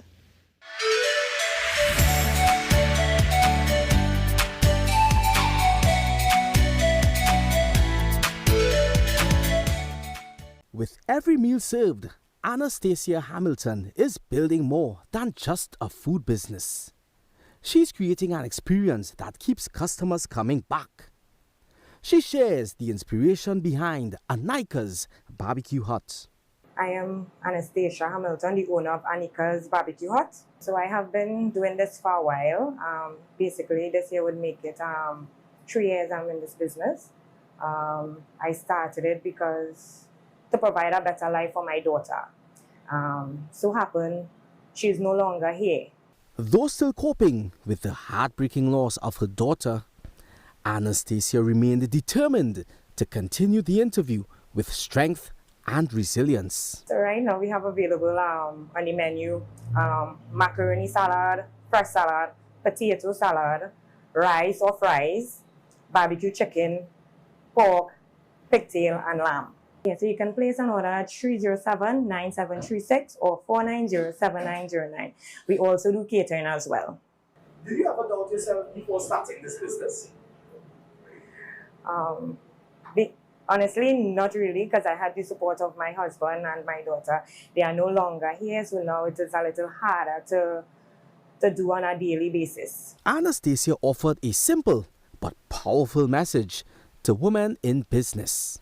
Never give up on a dream. It doesn't matter what comes at you, never give up on a dream. Obstacles will come, but you just have to keep fighting every single day. Sure. When customers support your business, what does that support mean to you? How does it feel? It feels excellent because it helps to have my daughter's name live on. She also walked us through the rhythm and routine of her day-to-day operations. Basically, my day starts at 6 o'clock. I have to organize everything to bring here. My cousin comes and help assist. We prep everything and have everything ready by 11:30 to start serving customers by 12:30. Hi, my name is Anastasia Hamilton, and this is See Yourself on TTT. Anastasia Hamilton of Anika's Barbecue Hut in Princestown stands as a strong example of a businesswoman pushing forward through tough times, alongside many others who continue to show up and make things happen against the odds. For TTT News, See Yourself, I'm Karen Brown. Now, we haven't had breakfast just yet, but Anika's barbecue is definitely tempting. Maybe that's a trip for today. Continuing with our show this morning, few performers can say that they have dedicated half a century to preserving one of Trinidad and Tobago's greatest art forms. Now, for 50 years, Anne-Marie Parks Cudjoe, known as Twiggy, has entertained audiences with her powerful voice, her unforgettable performances, and unwavering commitment to Calypso. Along the way, she's really broken barriers and inspired generations of women and helped to shape the evolution of the genre. Now, her remarkable journey will be celebrated in a special concert, Twiggy, 50 Years of Calypso Legacy, taking place on Sunday, July 5th at the National Academy for the Performing Arts. So joining us this morning is the woman herself, veteran Calypsonian, Anne-Marie Parks Cudjoe, the great Twiggy. Good morning, Miss Twiggy, and thank you for being here. Good morning. I appreciate this being here. You look lovely. Yes, thank you so much. Good morning, Trinidad and Tobago and all the rest who's locked on and listening. So 50 years is an incredible milestone. So when you look back, what first inspired you to pursue Calypso? Well, actually, I was asked if I love Calypso by the person who named me, that gave me the name Twiggy. He asked me, you could sing Calypso? I said, of course. He said, sing a line for me, sing something, and I did. I'm writing a song for you next year. And who is this person? That was Andrew McCannell, the late brother superior. And he gave me the name Twiggy. Wow, 50 years is, yes. It's a lot. Yes. But I also understand that you began your career singing rhythm and blues. That's right. And that was before you transitioned now to Calypso. So we know how you started with that one line. How was that transition for you, and how did that start in rhythm and blues really shape the performer you've become? Because I'm pretty sure you took a lot of your lessons from that into this career. Right, yeah, exactly. I started in the night pubs at the age of 15, 16. My parents didn't even know. I just went there because I was actually on my own, you know, and have to see about myself. So to make money into the night pubs, that was, you know, fantastic. So I used to listen to Aretha Franklin and all these, you know, these blues songs, and that's where I started in the night pubs. We had people like Ella Andel, one of the persons on my show, Lennox Piku. Yeah, we used to do the night spot used to be one of them in on South Key in Port of Spain, the Cowboy Jack Hideaway. Wow. Now, you just called some really big names, but you've shared the stage with some of the biggest names in Caribbean music. Of course. What moments really stood out to you as the most memorable? There's a lot. Give me one. I remember opening for Burning Spear with Black Stallion and Roy Cape. Wow. In Manhattan SOBs. That was a beautiful. And I'm seeing a video here. Where is this from? This is in Kaiso House. I think this is at Deluxe Cinema when the Kaiso House was at Deluxe Cinema. Do you in remember Port of the year? Spain. No, I can't. I know. And my hair is pretty short there, so yeah. Wow, look at you. 90s, yeah. Okay, 90s. So a couple of us may have been a little bit young then. Because once it's up under me would have been, because 99, yeah, 2000, around that area there, yeah. Now, Calypso has changed significantly over the past 5 decades. You would agree with that. How have you seen the art form evolve, and what do you think has still remained constant? Constant is the Calypso itself, because trust me, we, as Valentino had said once upon a time, we went around and back to the stage, because Calypso has been international. We had Calypso in films, right? We had Kitchener went to Europe with Calypso and stuff. Calypso has been in, we have been into the Apollo, and we went back as a couple of years ago. So the evolving, do you see the young people in Calypso, in the junior Calypso? We have a whole lot of them. And as people that say, Calypso will never die. We will die and leave Calypso, but it will be there all the time. It's part of us. That is a culture, that's part of our culture. Absolutely. Yeah. So now you're celebrating on July 5th. Yes. So what can we expect? What's happening? How can we be a part of this? Well, my vision was, okay, I'm celebrating my birthday. I want to do my journey for 50 years. So some of the people that you see on stage with me are people that have been through my journey. Luther, I am the first NWA Calypso Queen. That year, Luther won the first Young King. So he will be on stage with me. You see Crow Weston Rollins, he's a person I've been traveling with, shows abroad. Here, I mean, many years ago, I did background vocals for Crow whilst he was in Skinner Park or the Monarch. So these people, I had was to bring them together with me. My 2 children, Lani K, Nefta Kojo, they also into the art form. So of course, they're gonna be there. Yes, we have a surprise guest. And Lennox Piku, as I told you before, I met Lennox in the night pub, and that was a story by itself, because we used to sing, and my very best friend at that time, I took her one night to the night pub, and she saw Lennox Piku. They fell in love and they got married. Look at that. So we stayed together up to this time, yes. Oh, okay. So of course he's going to be on my show. That was really meant to be. Yes, to be. Very much so. So where can we get more information on this? On the screen right now, we have the date, the time, and you can get tickets at the Napa box office. We also have tickets at Crosby's in Port of Spain, St. James. We have tickets at Lee's by the park in San Fernando. We have tickets in the East, Prendella's Fashions. A lot of people know Prendella's. We have tickets there. And then where I grew up at a point in my life, California in the Central. Green's Muffler Service. You can go and get your tickets for the people who know me from baby. They can go and get tickets there. Oh, you're from that area? Yes, I was born in on Observatory Street, Port of Spain, but I spent the better part of my life, like up to 12 years, I in California. Most of my family is still there. Close to Central, right? Yes, Central. The best people come Yes. from Central Trinidad. Just so you know, the best people like that. come from Central Trinidad. Yes. Well, I like that. Ms. Twiggy, before we wrap up, we know that you have a very special performance for us in just a few minutes. But after 50 years in the industry now, what message would you like to leave with the next generation of Calypsonians, especially the young women who are looking on this morning and they want to follow in your footsteps? Right.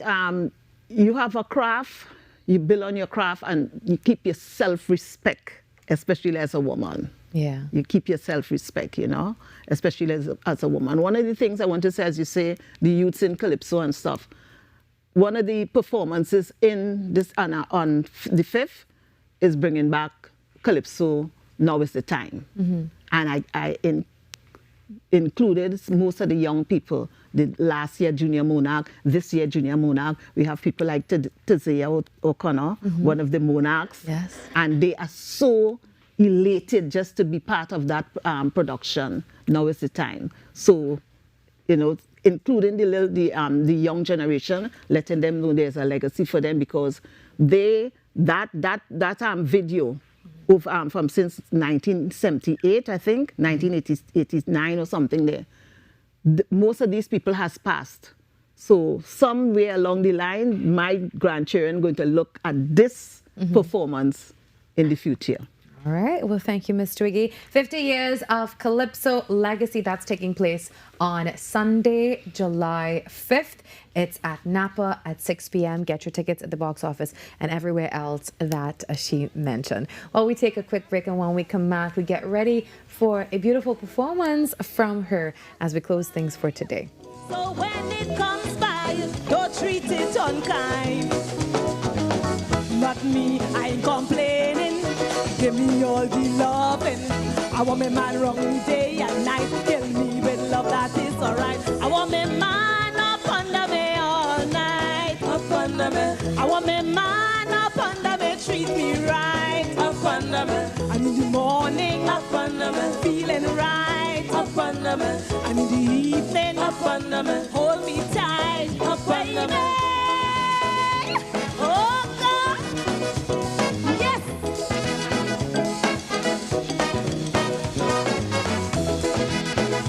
Being connected, it means a lot, because first of all, you can't do this by yourself. When you have your phone, you always have somebody at your side. I could call for help, anything going like, I'm giving children the opportunity to experience outside of their neighborhood. Digital is kind of a comfort, you feel good that people in your lives are always able to be contacted. I was with the other network and I was having problems, so I joined Digicel, and I never regretted it. Every client deserves expertise, integrity, and guidance they can trust. At Camino Realty International, we deliver integrated real estate solutions, sales, rentals, property management, and project development. Driven by excellence, transparency, and innovation, we protect value, create opportunity, and build lasting success. Because real estate isn't just about buildings. For more information on our services, log on to CaminoRealty.com or follow us on social media at Camino Realty TT. Camino Realty International, elevating lives one property at a time. If you miss any part of this show, sucks to be you. It's about that time.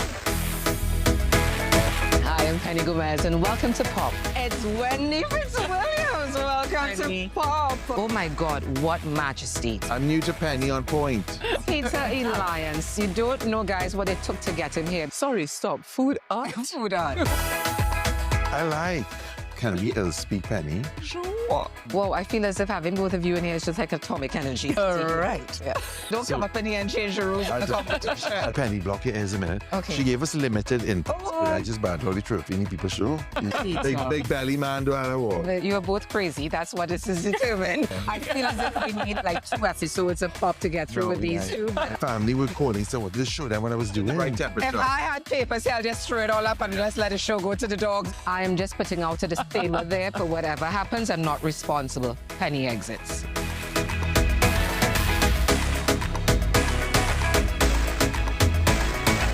penny on point. And Peter Poppin. And Peter Poppin. Eyelashes. Yeah. There. All right. Resilient, brave, worthy. 12 majestic women, 12 majestic journeys.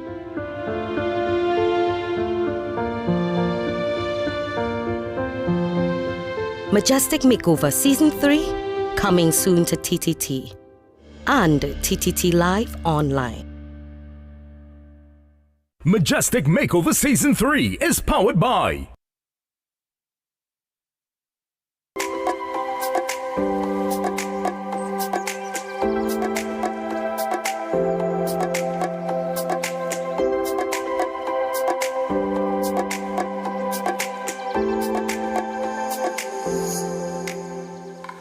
Well, joining us this morning, we have Twiggy, 50 extraordinary years in Calypso. She gets to close the show for us today as she celebrates this amazing milestone of 50 years in Trinidad and Tobago's cultural landscape. Have a wonderful day. We'll see you next Monday, 6 to 8, where we do this all over again. Over to you, Twiggy. Bye-bye. Thank you.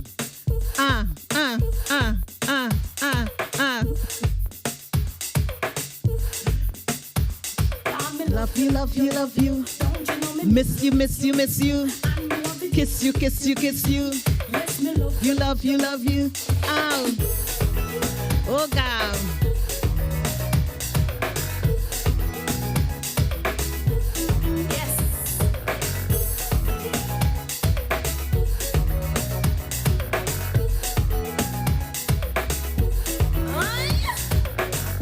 I really don't understand how some people shun love and affection.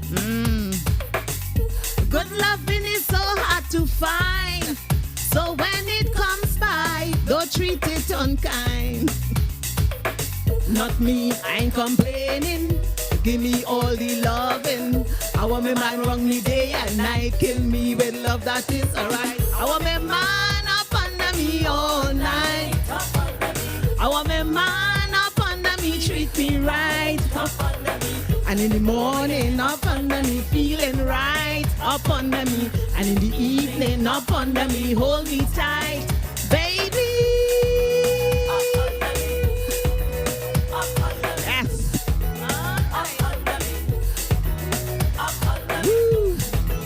Up under me, up under me, up under me.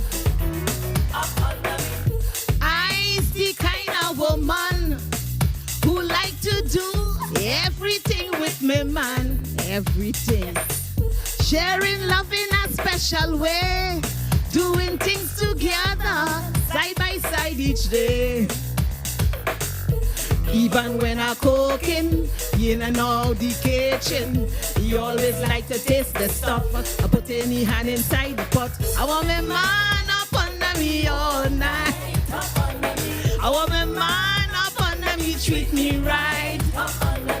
And in the morning, feeling right. And in the evening, up under me, hold me tight, baby. Yes. Come on, ladies. Tell me what we want. I want my man. I want my man. I want my man. I want my man. I want to squeeze me, to hold me. I want my man up under me. I want my man up under me.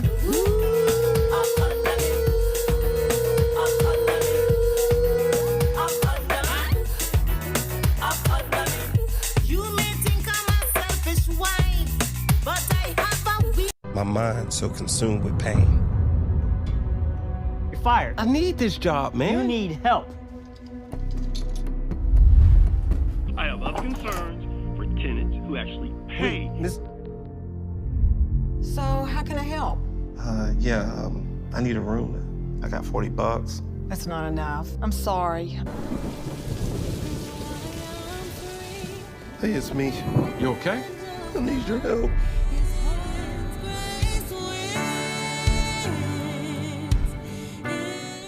If you miss any part of this show, sucks to be you. It's about that time. I am Penny Gomez, and welcome to Pop. It's Wendy Fitzwilliams. Welcome to Pop. Oh my God, what majesty. I'm new to Penny on point. Peter Alliance. You don't know, guys, what it took to get him here. Sorry, stop. Food art? Food art. I like.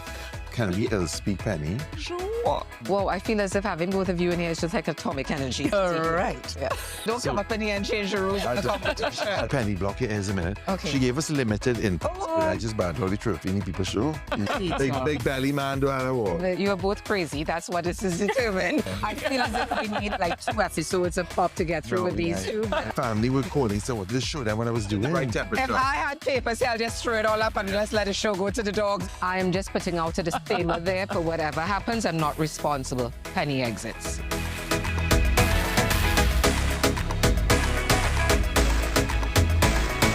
Penny on point. And Peter Poppin. And Peter Poppin. Eyelashes. Yeah. There. All right. When it matters, we're there, reporting the news as it happens, because your world can't wait. TTT News, nightly at 7. TTT News, committed, accurate, relevant.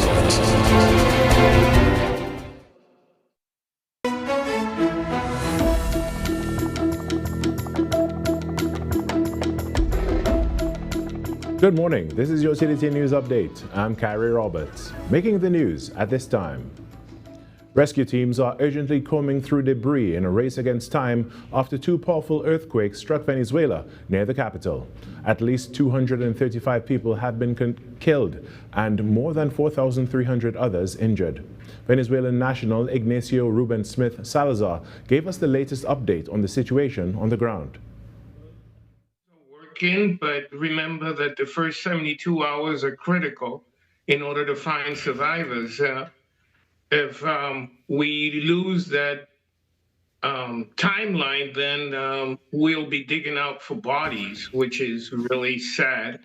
However, we are getting a lot of support from countries like El Salvador, the United States. Everyone is contributing to the rescue effort.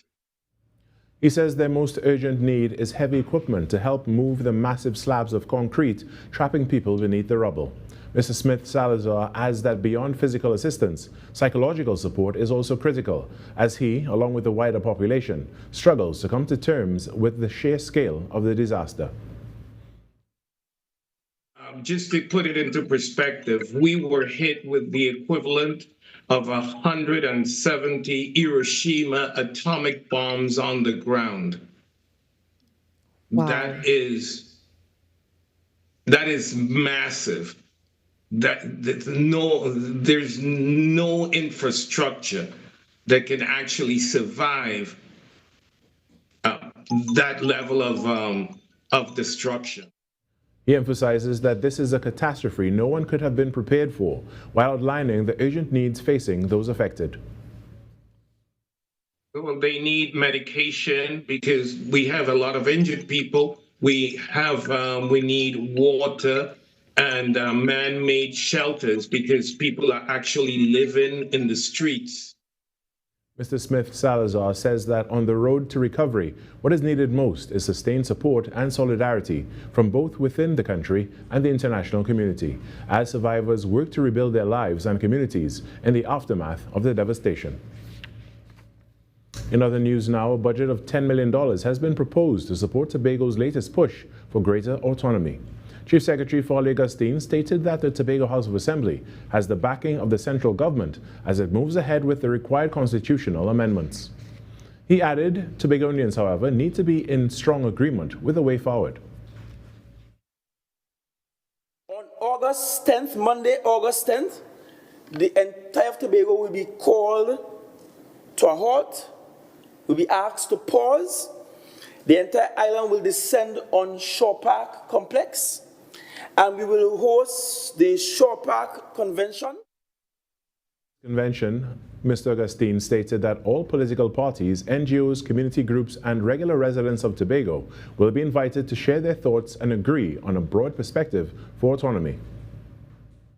That will then trigger the community consultations, and the Secretary of Finance spoke about it in her budget, about the team that will go out and will listen to all of your claims and your projections. This is the third attempt at an autonomy bill in the last 20 years. Bills in 2013 and 2021 failed to gain sufficient legislative support. And on to some sport now. The West Indies will start the second day of the first test in Antigua without score. The Windies made a solid start over Sri Lanka on Thursday in the first of 2 tests. The pace attack did the damage early before the visitors fought back to get to 308, with the hosts yet to put runs on the board at stumps on day 1. The West Indies won the toss and sent Sri Lanka in to bat at the Sir Vivian Richards Stadium in Antigua with an eye on the Sobers Tessera Trophy. Resistance in the morning session came in the form of a Dinesh Chandimal, who struck a composed 54 before he was dismissed by Shamar Joseph. The Sri Lankans were 95 for 3 at lunch. Then 204 for 5 at tea as Dhananjaya De Silva played a captain's knock over the second session, then the third session before being stopped by Justin Greaves on 120. Sri Lanka ending the day at North Sound with a respectable 308. Justin Greaves did the damage with the ball late, grabbing 3 wickets. John Campbell and Brandon King will lead the response for the West Indies on day 2. And that was your TTT News Update. I'm Carrie Roberts. On behalf of the entire team, have a great day.